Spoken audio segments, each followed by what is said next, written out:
Ladies and gentlemen, thank you for standing by, and welcome to the Textron Second Quarter Earnings Call 2021. At this time, all participants are in a listen-only mode. Later, we will conduct a question-and-answer session. If you wish to ask a question, please press 1, then 0 on your telephone keypad. If you should require assistance during the call, please press star, then 0. I would now like to turn the conference over to our host, Mr. Eric Salander, Vice President of Investor Relations.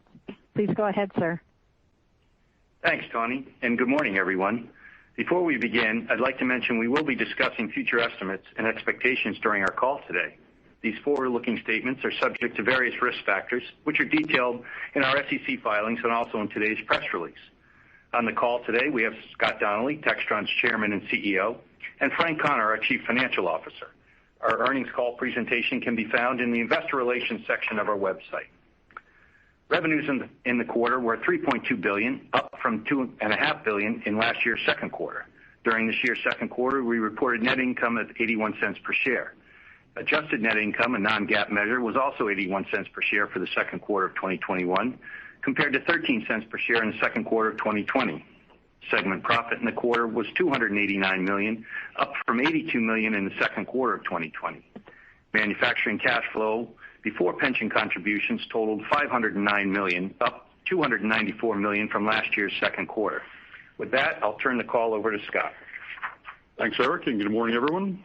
We had a strong second quarter with higher revenues across all of our manufacturing segments, operating margins of 9.1%, and strong cash generation. At Bell, revenues were up in the quarter on higher commercial revenues, partially offset by lower military revenues. On the commercial side at Bell, we delivered 47 helicopters, up from 27 in last year's second quarter. We continue to see strong commercial demand and solid order activity in the quarter across all our commercial models, both domestically and internationally, and across multiple end markets, including corporate, private, utility, and EMS.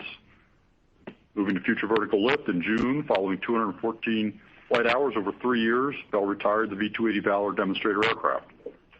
Over this 3-year period, the Valor successfully demonstrated all key performance parameters for the FLRAA program, including low-speed agility, long-range cruise, 305-knot high-speed flights, autonomous flight, and rapid mission systems integration.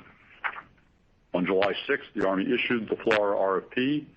The program remains on track to the Army schedule, with bids due in September, followed by a down-selected award in the second quarter of 2022. On FLRAA, Bell is about 45% of the way through its build of the 360 Invictus prototype. And lastly, Bell announced plans for a new systems integration lab in Arlington to provide integration, verification, validation testing on aircraft and mission systems needed to meet the requirements for both FVL programs. Moving to Textron Systems, we saw another strong quarter of execution with operating margins 14.4%, up 310 basis points from last quarter. We saw strong performance at ATAC driven by increased flight activity, led by our F-1 fleet on the U.S. Air Force CAF program, where we have made significant investments over the last few years. In June, C-Systems delivered the third ship-to-shore connector, LCAC 102, to the U.S. Navy. As the development contract portion of this program continues to wind down through the remainder of 2021, we expect to see revenue growth and margin expansion on the program as we increase our activity on the production contract. Also in the quarter, Land Systems delivered the fourth and final RIPSAW M5 vehicle to the U.S. Army for RCV medium program. The customer will begin integration and testing of these vehicles in preparation for the 2022 soldier operational experiment. Land Systems also unveiled the Cottonmouth, a vehicle purpose-built for the U.S. Marine Corps' Advanced Reconnaissance Vehicle program, and was recently selected for further prototype development under an anticipated OTA contract award. Offsetting high revenues in most of its operating units in the quarter, we did experience some top-line pressure at Air Systems, largely related to the reduction in hours or fee-for-service activities due to the U.S. Army's Afghanistan withdrawal and impact of the sale of the True Simulation business earlier this year. At Aviation, revenues were up in the quarter on higher volumes for Citation jets and commercial turboprops, as well as in our aftermarket business. We delivered 44 jets, up from 23 last year, and 33 commercial turboprops, up from 15 in last year's second quarter. We continue to see strong commercial demand and order activity for our aircraft, which resulted in backlog growth of $689 million to $2.7 billion at the quarter end. Through the first half of the year, we recorded over $1.1 billion in backlog growth in Aviation. Both the Citation Longitude and Citation CJ4 Gen 2 received EASA type certification in the quarter. These certifications are expected to generate additional demand opportunities for each of these models.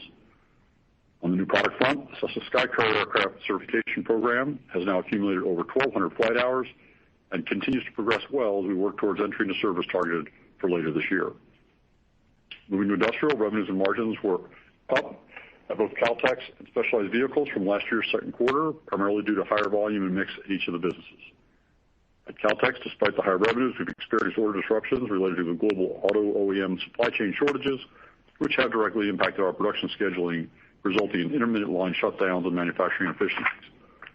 At Specialized Vehicle, we saw higher revenues and improved operating performance from a strong retail pricing environment driven by continued high customer demand in our end markets. While we've experienced continued strong retail demand for our products, we have been impacted by our supply chain's ability to fully meet this demand, and we continue to work through these production challenges. In summary, we continue to see increased commercial order flow at Aviation and Bell, solid execution in our military businesses, strong retail demand for our products, the industrial segment, and improved cash generation that all contributed to the second quarter performance and our improved EPS and cash outlook. With that, I'll turn the call over to Frank. Thanks, Scott, and good morning, everyone. Let's review how each of the segments contributed, starting with Textron Aviation. Revenues at Textron Aviation of $1.2 billion were up $414 million from a year ago, largely due to higher Citation jet volume of $174 million, aftermarket volume of $98 million, and commercial turboprop volume of $75 million. Segment profit was $96 million in the second quarter, up $162 million from last year's second quarter, due to the higher volume and mix of $117 million, a favorable impact from performance of $34 million, and favorable pricing net of inflation of $11 million. Backlog in the segment ended the quarter at $2.7 billion. Moving to Bell, revenues were $891 million, up $69 million from last year on higher commercial revenues of $99 million, partially offset by lower military revenues. Segment profit of $110 million was down $8 million, primarily due to higher research and development costs in the quarter, largely related to the Future Vertical Lift programs. Backlog in the segment ended the quarter at $4.8 billion. At Textron Systems, revenues were $333 million, up $7 million from a year ago. Segment profit of $48 million was up $11 million due to a favorable impact from performance. Backlog in the segment ended the quarter at $2.3 billion. Industrial revenues of $794 million were up $232 million from last year, with $169 million from fuel systems and functional components and $63 million from specialized vehicles, largely reflecting higher volume and mix. Segment profit was $32 million, up $43 million from the second quarter of 2020, primarily due to the higher volume and mix at each of the businesses. Finance segment revenues were $12 million and profit was $3 million. Moving below segment profit, corporate expenses were $37 million and interest expense was $32 million. With respect to our 2020 restructuring plan, we recorded a pre-tax charge of $4 million on the special charges line. We had another strong quarter of cash generation, reflecting our focus on working capital management across the segments and cash deposited from strong order activity at Aviation. Our manufacturing cash flow before pension contributions was $509 million, $294 million higher than last year's second quarter. In the quarter, we repurchased approximately 3 million shares, returning $96 million in cash to shareholders. And we repaid at par $250 million of 5.95% notes with a stated maturity of September 2021. Following these activities, we ended the second quarter with approximately $2.2 billion of cash on the balance sheet. To wrap up, we now expect our full-year tax rate to be 16%, reflecting increased tax credits related to higher qualifying domestic investments in R&D. We are raising our expected full-year guidance for adjusted EPS to a range of $3 to $3.20 per share, up 20 cents from our prior outlook. We're also raising our outlook for manufacturing cash flow before pension contributions to a range of $800 million to $900 million, up $200 million from our prior outlook, with planned pension contributions of $50 million. That concludes our prepared remarks. So, operator, we can open the line for questions. Thank you. Our first question comes from the line of Sheila Kahyaoglu with Jefferies. Please go ahead.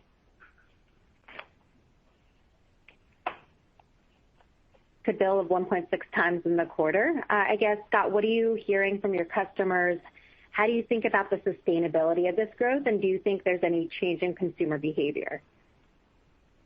Well, Sheila, I think, we had a strong order quarter for sure. I think, the Q will come out, you'll see that we had aftermarket was about 31%. I think when you account for that and you account for used aircraft sale, our book-to-bill actually probably is closer to 2 in terms of, new equipment.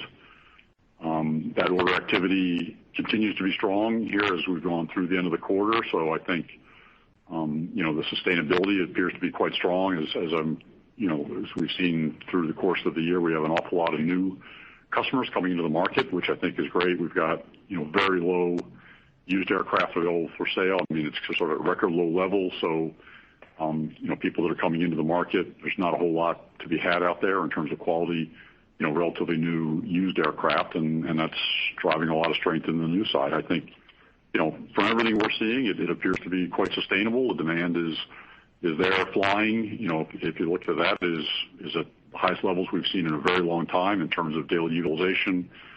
So I think demand, if you look at sort of the macro level, everything from charter to club to fractional to whole ownership is very strong. It's very U.S. centric in terms of jet right now, although we're starting to see some pickup in the South American and European markets, particularly on the turboprop side. We're starting to see more activity in South America. As you know, that those international markets tend to be the dominant part of our turboprop market. They haven't been just because they're a little slower. So I think, when you look at the demand that we're seeing, and then you start thinking about South America and the European markets, starting to come back, and frankly, just corporate. I think we're talking about a lot of high net worth individuals, small businesses, things like that are really driving it so far. And the addition, I think, as we go further into the year and start to see more corporate activity, will help to make it a sustainable demand environment. Thanks for that color. And then maybe one more on Bell, since you mentioned it in your prepared remarks about the R&D impact. Is that more on FARA or FLRAA, and kind of how do we think about that progression of company-funded R&D? It's both, but FARA, frankly, at this point is the bulk of it. Although we're seeing obviously some pickup here on B&P spending as we are preparing the FLRAA proposal. But this year the lion's share of it is around the FARA program. He's making great progress. As I said, we're progressing really well in terms of the design and the assembly of the first aircraft for the first flight test activity. But you'll see this composite of higher R&D spending associated principally with those FBL programs, through 2022. Great, thank you. Thank you. Our next question comes from the line of Peter Arment with Baird. Please go ahead. Hey, yes, thanks. Good morning, Scott and Frank. Good morning. Hey, Scott, just following up on your aviation comments, just demand environment obviously sounds like it's really broad-based and across the board. I think the original plan was to kind of get back 50% of the recovery of your previous 2020 production plan. Just how are you thinking about that and managing it, when you think about this environment? I think we're on track for that, Peter. And, as we go into the end of the year, obviously we've been raising our production rates, as we expected to not only, accomplish that this year, but as we kind of gave color around 2022 to get us back to those, 2019 levels. So I think that's going well. And obviously, strong demand makes us feel pretty good about, continuing to bring those rates up as we go through this year and into 2022. Okay. And just as a quick follow-up on just the margin performance, I mean, I think year to date you're kind of 7% versus guidance of 5.5%. So it's just the guidance increase that you're giving today. Obviously, you're forecasting a continued strong margin performance at aviation second half. Yeah, we are, Peter. I think the color on aviation, given the strength of the market, we're probably going to be guiding up $200 million of revenue is the way to think of it, and probably a couple hundred basis points of better margin. Terrific. Thanks so much, Scott. Sure. Thank you. Our next question comes from the line of Pete Skibitsky with Alembic Global. Please go ahead. Good morning, guys. Nice quarter. Scott, maybe to follow up on the UAV fee for service as the U.S. continues to pull troops out of Afghanistan and I think maybe even more out of Iraq. maybe you can quantify how much of a headwind that program was in the quarter for you and kind of how much we're expecting it to be to negatively impact the full year? I mean, we don't go into that level of detail probably, but just, it's, I guess our point is that we're seeing growth in a lot of the other pieces of that business, and, the Afghan issue is holding some of that back. I think the margin performance continues to be strong, and look, I think we're fairly optimistic that we'll redeploy those assets and utilize them in other applications, but that's probably something that, will be more of a 2022 impact. It takes a while for that to happen. So I don't think it's not a horrible story. It's just the reality of the pullback in Afghanistan, and I think, we've been conservative in terms of how we manage those assets. The team's done a great job with that, so it's not a bottom line problem right now. And again, I do think a lot of those assets will get redeployed into other opportunities, but it is creating a little bit of a top line headwind. So when you look at systems, I think we're really happy with the performance there. We'll probably see margins a couple hundred basis points better than what we originally were guiding you guys, but we're not. We're probably just kind of on track to the revenue line because of some of the pressures on that Afghanistan pullout. Okay. Last one for me, also at Systems. They're bidding on some pretty meaningful ground vehicle programs, right? OMFV on a team in the Marine Corps program. How do you guys ensure that you guys get an adequate return on those programs? Especially OMFV, it's an order of magnitude bigger than I think most of the things that they've done there. I think about the return you get just in light of, the type of return you got in the TAP-V program. Well, thanks, Peter. Look, this is, these programs. Look, these programs, will not be structured in a way, where you're taking on an EMD program and also committing, the full life of production at a fixed price contract. So, I get your point. I think the business learned a lot about that, and certainly we would never put ourselves in a contracting situation where we had that kind of exposure. So, look, these could be phenomenal programs. They could be great programs. I think our guys we're in a good place on some of them. I mean, there's a long way to go, obviously, on things like OMFV, but they are huge opportunities, and it's going to take some time for them to come to fruition. But yeah, certainly, we're not going to look at a contract situation where we have the kind of exposure that we had on TAP-V. Sounds great. Thanks, guys. Thank you. Our next question comes from the line of Carter Copeland with Melius Research. Please go ahead. Hey, good morning, guys. Morning. Just two quick ones. One, Scott, I wondered specifically if you could just speak to what you saw or what you're continuing to see in terms of trade-in activity, just given the used inventory dynamic that you talked about. What you're seeing in that regard. And then a second one for Frank on the performance in ATAC and Systems. Was there anything sort of one-time in nature in that regard that we should be aware of, or anything we should think about in that regard? Thanks. Look, on the used, our activities reflect what's going on in the market, right? So I think our used aircraft inventory is quite low. Aircraft have largely sold out of our book.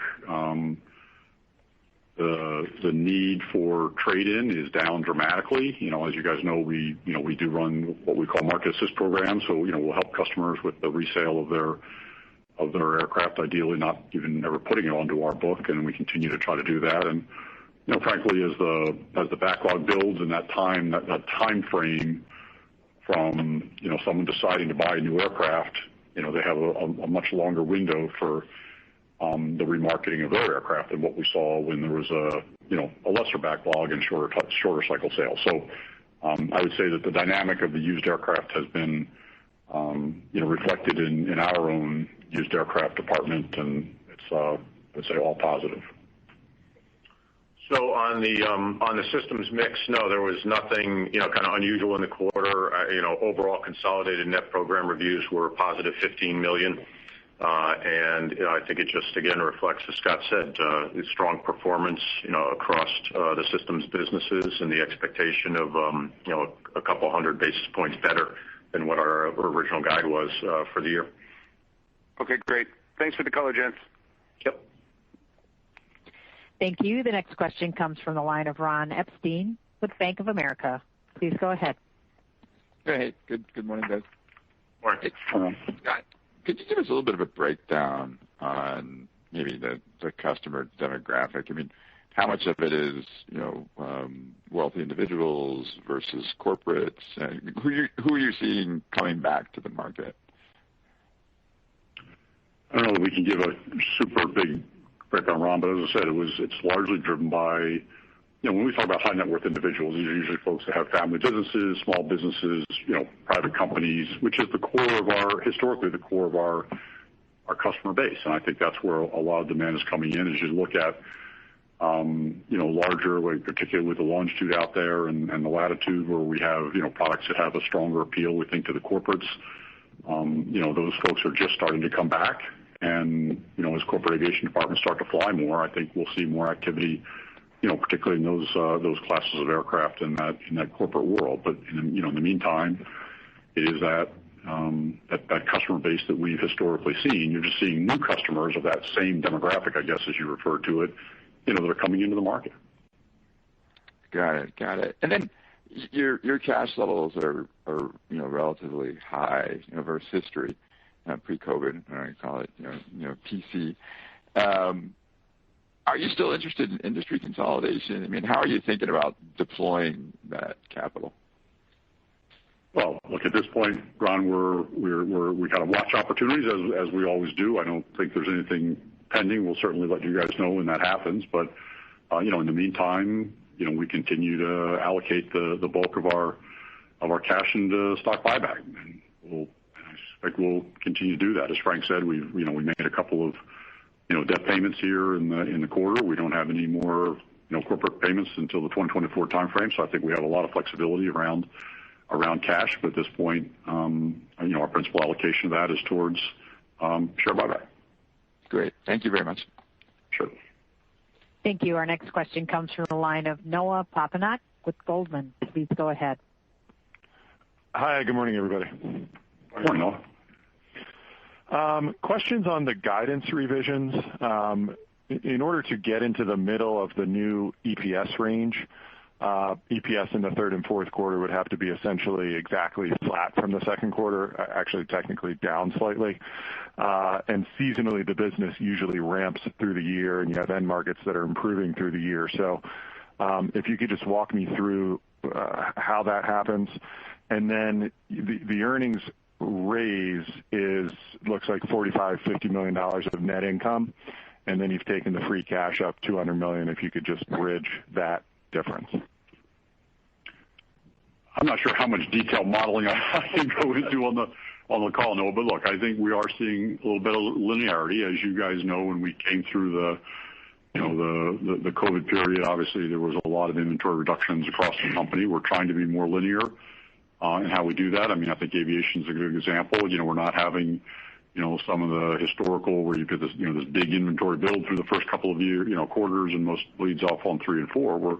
We're seeing a little more linearity, a stronger delivery here in Q2, and that's helping to give us a more linear, better managed working capital, I would say. So in terms of the modeling around EPS, I kind of help a little bit here is think about aviation being up a couple $100 million on revenue and a couple 100 basis points of better margin versus the guide. Systems a couple 100 basis points of better margin versus our initial guide. I don't think Bell's about where we expect it to be. They're performing well, but they're performing more or less to the guide. And I think industrial will probably be around in that same area, right? I mean, I would have liked to thought we could have some upside. We probably are going to be a little bit softer just because of the challenges on some of the supply chain. But again, strong performance. Certainly on year-to-year revenues, margins are up, but it's a little more challenged in terms of capitalizing on some of that in market demand. But the opportunities are there. So. Okay, I understand. And Scott, your response earlier to the question around the prior Cessna jet production plan, recovering half of the 20 decline and then getting back to 19 and 22. It sounded like you're sort of just reiterating that despite the strength in the market.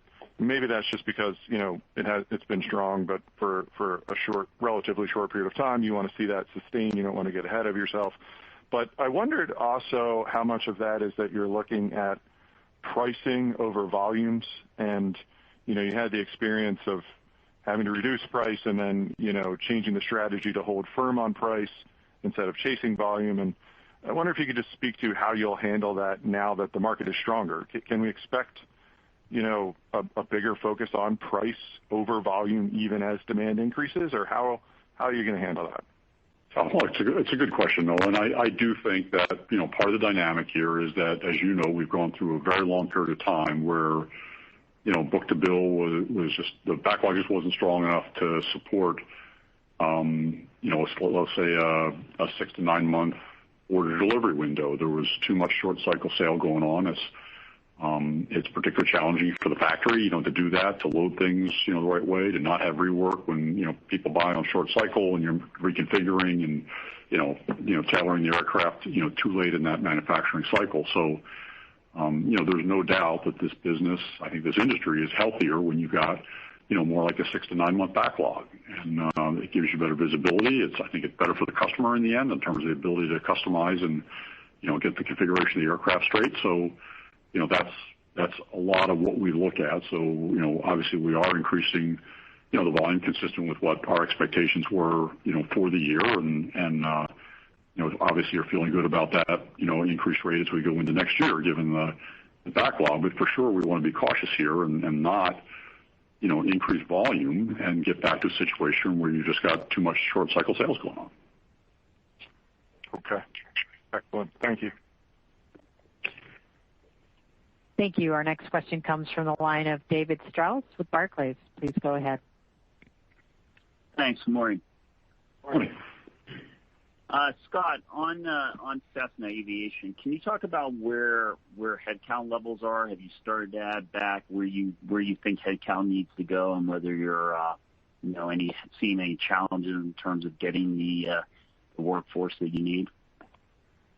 So we are increasing headcount, commensurate with the increase in the production volumes we've gone through the year. We started hiring programs probably about a month or so ago to bring folks in to ramp back up again. Obviously, a number of those folks are people that have been laid off and have come back into the company, but we're having to do additional hiring beyond that.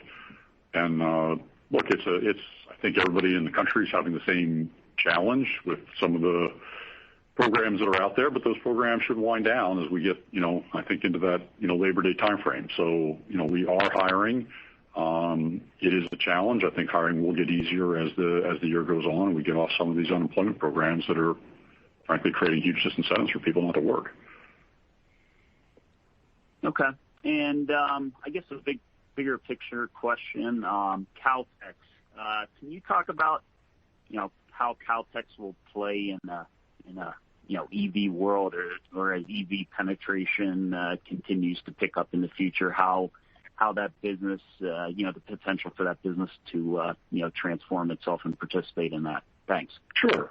Look, there's two steps to this EV world in Caltex. The first, which we're already participating on, and frankly is a very, good business for us, is the move from straight gas to a lot of the hybrid vehicles, right? So, the fuel systems have some unique technologies for those hybrid applications, and we've done well in that space. And the volume of that, frankly, continues to grow, and it's growing even faster now, sort of post, COVID than even it was on pre-COVID. So our participation on those platforms is very good and a good part of our business and a growing part of the business.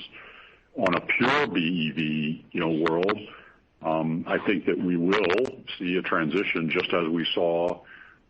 Frankly, Caltex became Caltex because you move from metal gas tanks to plastic or composite gas tanks, and we think the same opportunity is there for battery enclosures. And we're working with a lot of the OEMs right now on opportunities to move from these metal battery enclosure systems to a composite enclosure system. It's lower weight, it's lower cost, so it's very beneficial to the OEM and to the platform, and we're working through qualifications of those technologies as we speak.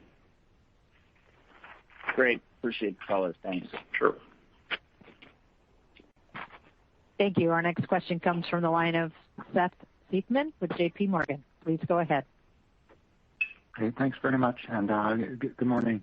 I wonder, Scott, if you could talk a little bit more about the aftermarket in aviation. It sounds like it was up about over 30% in the quarter. We see really high activity. Is that something where it's still accelerating as we head into the back of the year, and what kind of growth do you expect for 2021 there? Yeah, it is. It's up around that number on a year-over-year basis. It's up about double digit, on a sequential basis. So, what's happening, Seth, is, as I referenced, the utilization of the aircraft is up as high as we've seen it in a long time. So people are flying, and the aircraft are being utilized, and that obviously correlates to service and parts consumption. So we have seen it ramping up nicely as aircraft have gone back into service, and we do expect it to continue to grow through the balance of the year. All right. Okay.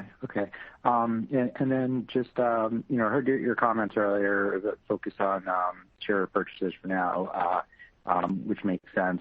When you think about opportunities for M&A, do you think at all about the defense side of the business? And, we see this major focus at the Pentagon on JADC2, and, is there a need in terms of thinking about the future of the defense business to, be more focused on communications technology, and, might that at some point become an area for M&A? Well, look, I guess I would say broadly, Seth, that, the A&D space is primarily where we look on the M&A side. I guess I wouldn't talk about any specific technology or obviously particular opportunity, but, that is, the space where we tend to be looking. So, and from a cash standpoint, look, I think our balance sheet's in very good shape. We'll continue to do, share buybacks, and if there was something out there that we needed to do, I think we have plenty of access, either cash on the balance sheet or financing through debt. So I think from a cash standpoint, we'll continue to do the buyback without being too concerned about our ability if we need to do M&A. But I would say that I won't talk specifically around communications, but certainly the A&D space is where we look. Okay, great. Thanks very much. Thank you. Our next question comes from the line of Robert Stallard with Vertical Research. Please go ahead. Thanks so much. Good morning. Scott, I just wanted to follow up on that comment you made earlier about the 6 to 9 month window for aviation lead times. Are you actually in that window yet, or is it still a little bit shorter than you would like? Oh, I think we're in that window. Okay, that's nice and easy. And then secondly, again on aviation, similar to Ron's question earlier, are you starting to see more interest from the fleet buyers, or are you actually quite happy going with these individual customers because generally you get better pricing on them? Well, our fleet, sort of activity tends to be centered really around, NetJets, obviously, which is a very important, customer for us. And I mean, that's sort of fleet, obviously, at the NetJet sales level, that's, individual, customers buying shares. So that's the bulk of what we look at on I think what you would kind of call fleet. I mean, obviously there's other opportunities out there where we have customers that want to buy, numbers of aircraft. You probably saw the announcement around the Caravan deal. Obviously we've had programs with SkyCourier, for instance, with FedEx, which are, large aircraft acquisitions, but I don't think we've seen anything different or unique going on, or, the difference between fleet or retail and our bias one way or the other. If there's a good fleet opportunity, and that will, compete hard for that. But, the bulk of our sales, when you look at this, the order book and what's going on, are individual aircraft sales. Right. That makes sense. Okay. Thanks so much. Thank you. Our next question comes from the line of George Shapiro with Shapiro Research. Please go ahead. Good morning.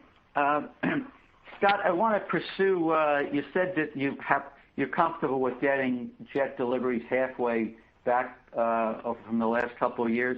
but that would imply, like, if it's 165 or 170, not much of an increase in Q3 or Q4. And usually Q3 is kind of maybe a little bit better than Q2, but Q4 is usually at least 20 airplanes above the prior quarters, which would suggest that deliveries should get back more to like 180 or 190. So I'm just curious as to where my math is wrong.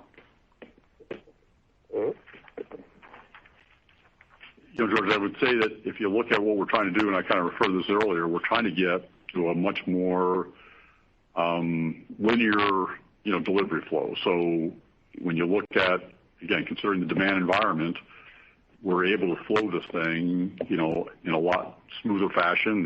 The order book, the backlog supports that, so that we don't have, this extreme spike, when you get into fourth quarter, which has been delivered by, or driven historically by later sales in the year. So I think when you look at the order book, what's happening is you're getting a more linear operation. You're getting a lot more backlog, longer lead time on aircraft, and that lets us be a lot more linear in terms of our deliveries through the course of the year. Okay, so you're obviously not expecting that big bounce in the fourth quarter like we've traditionally seen. No, George. Look, I think it's always a little bit stronger in the rest of the year, but nowhere near as nonlinear as you've seen for the last decade.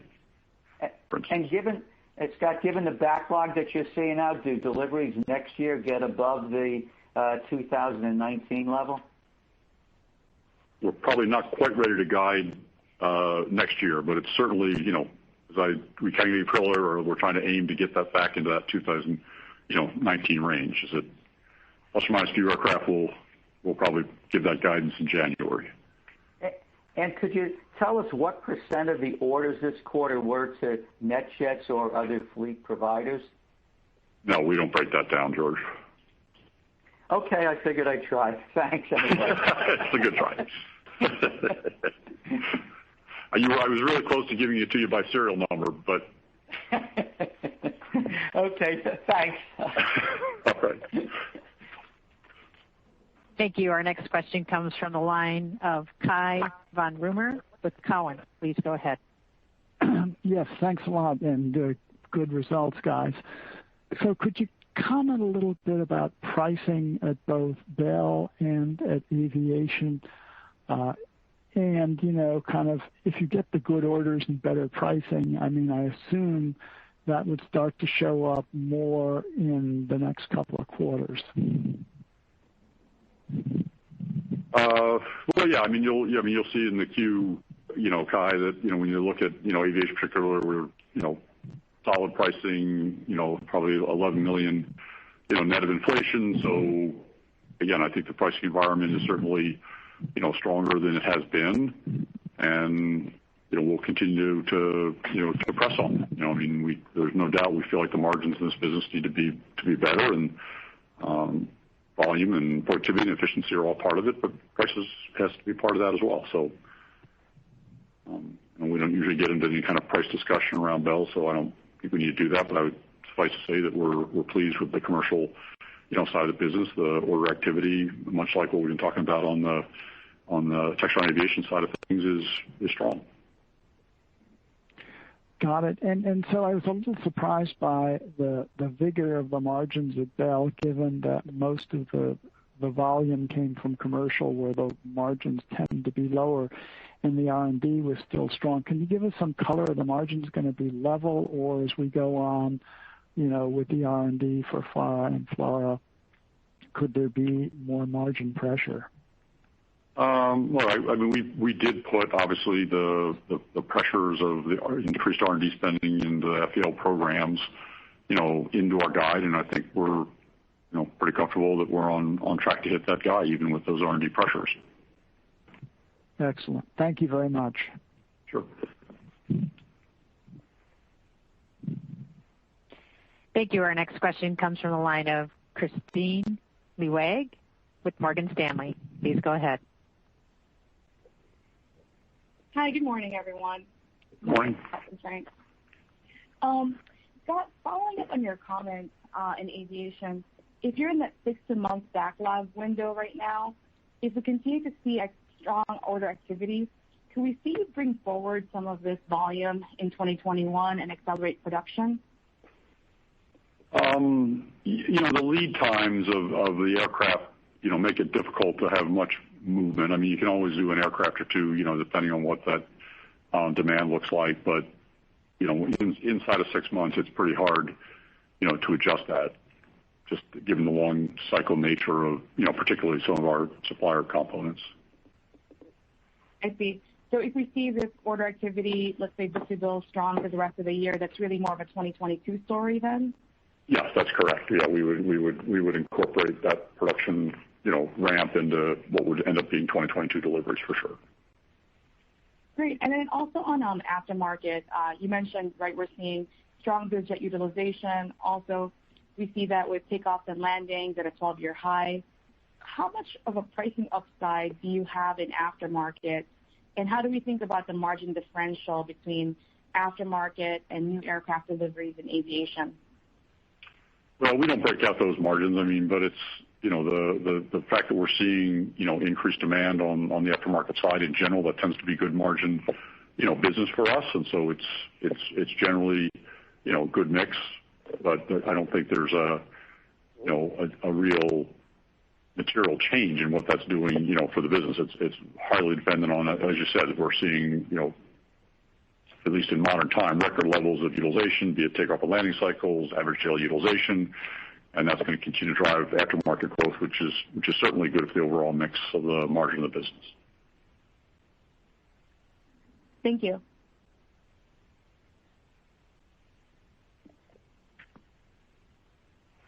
Okay, Tawny, I believe that's all the questions in the queue at this time. Yes, that is correct. Okay, could you announce the replay number? Great, thank you. Just one moment.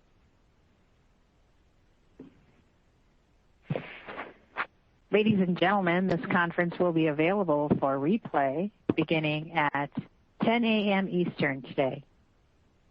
You can access the digitized replay information at any time by dialing 1-866-207-1041 and entering access code 785-4134. International participants may dial 402-970-0847. Those numbers again are 1-866-207-1041 and 402-970-0847 with access code 785-4134. That does conclude our conference for today. We thank you for your participation and for using AT&T conferencing service. You may now disconnect.